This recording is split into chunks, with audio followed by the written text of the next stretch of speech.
What is the one thing cooler than Beast Wars? Beast Wars anime.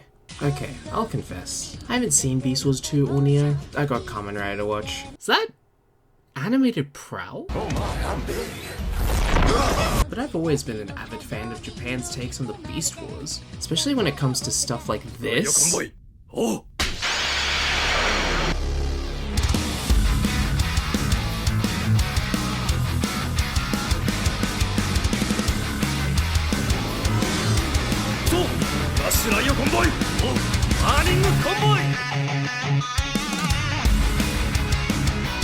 Is that G2 Megatron?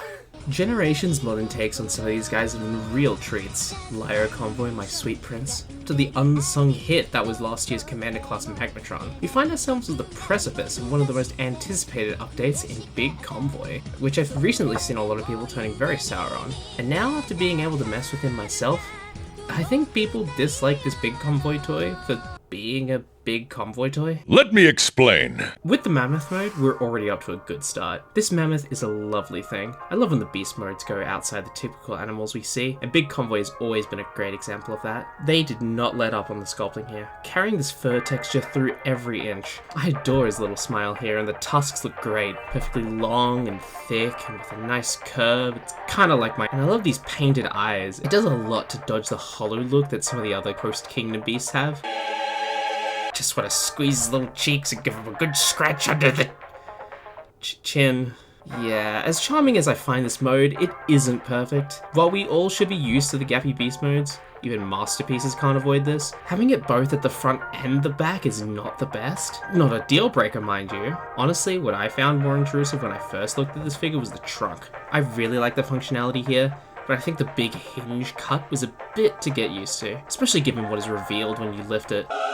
Some paint or extra sculpting to carry the illusion of an open mouth would help here a lot. But I suppose it could be worse with the original's weird serrated trunk. All in all, I love this brown brick. Presumably made with mine crap. He's nice and hefty and would look great being thrown at a wall, but I'm not going to repeat that bit from the last review. Just like the original, this beast mode has a battle mode, and just like that old toy, you can fold it out and, oh. Biggest issue with the figure right here. I think the most frustrating thing here is that there is a hinge, which theoretically would let you transform him without having to remove anything, but I don't know if this is just an issue with my copy or if the tolerances are just too tight overall, either on purpose or just QC, but you have to remove the top half completely, which is very disappointing to find that at least in my copy it requires you to parts form it a little bit. It's something I've come to terms with as just part of the original design, but it really feels like the choice was taken away from me a little bit. At least this part is technically just a weapon and not just a windshield that turns into a windshield. If I can forgive Cheetah and Tigatron's tail weapons, I can definitely forgive this. I'm not going to judge a figure for being an update of the toy that it is. Anyway, Butt Blaster. Rhinox wishes he could blast his little butt like this. Oh my bum bum. Other than the top half of a mammoth in the room, this transformation is great. A shell former through and through, but that's Beast Wars Neo culture. And being a shell former is not an immediate point against a figure. The transformation remains engaging, and I really like how all the accessories can be stored in both modes. I really like how the legs work. The way the feet fold out is great too. The way the kibble locks in both modes feels so intentional, which can make or break a shell-heavy conversion. I didn't notice it at first, but his little horns hinge inward to click in. If you've been paying attention to my previous reviews, you know I really like when there are small little steps that just add extra detail or serve as small little inclusions. And, yeah.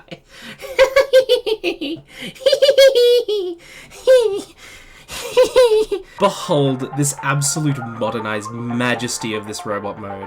Balancing swish super robot angles and mecha swoopy shapes with industrial mass, looking like the Beast era equivalent of Dark of the Moon Warpath's boss fight. I've seen a lot of people critique this mode, saying he's too small, and are we still doing this? See, Shockwave was nearly 8 years ago, and if you hate the passage of time that bad, know I had the opportunity to write a 6-7 joke and didn't. Remember that next time you want to complain about modern leader scale. What Big Convoy lacks in height, he more than makes up for in sheer horizontal attitude. He is a chunky boy, all bold and bulky, kinda like me in high school, but way cooler. And, If you still care about the size, you should know that this is accurate scale from the anime, so you baka gaijins should relent at the face of a true otaku. His colours are joyous, capturing the asymmetry of the era and covering him in painted detail. The head is a standout.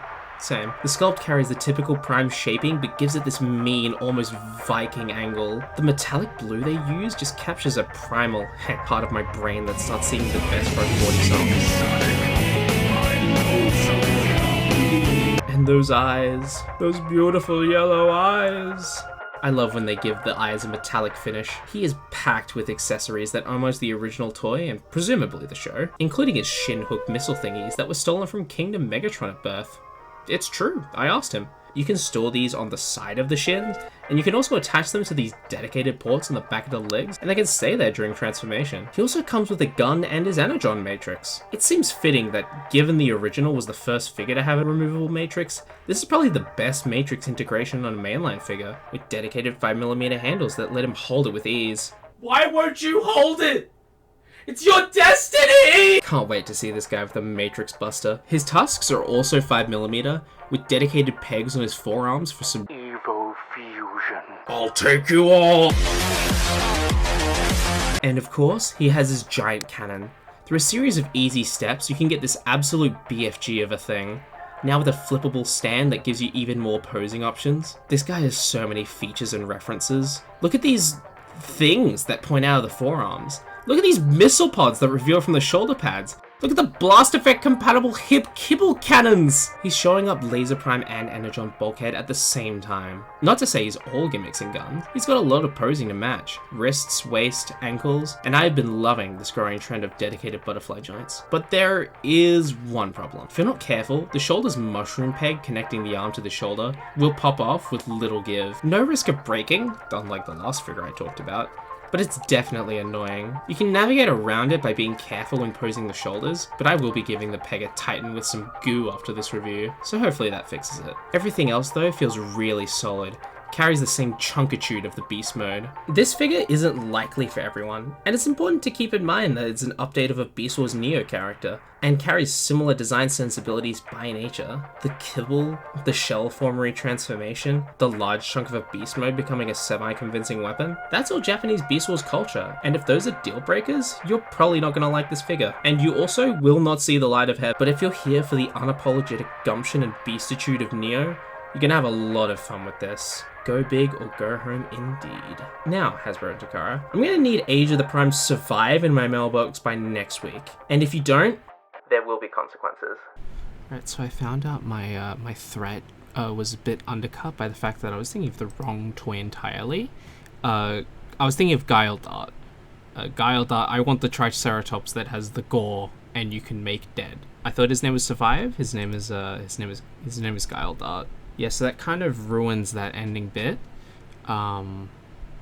Just throw me at a wall.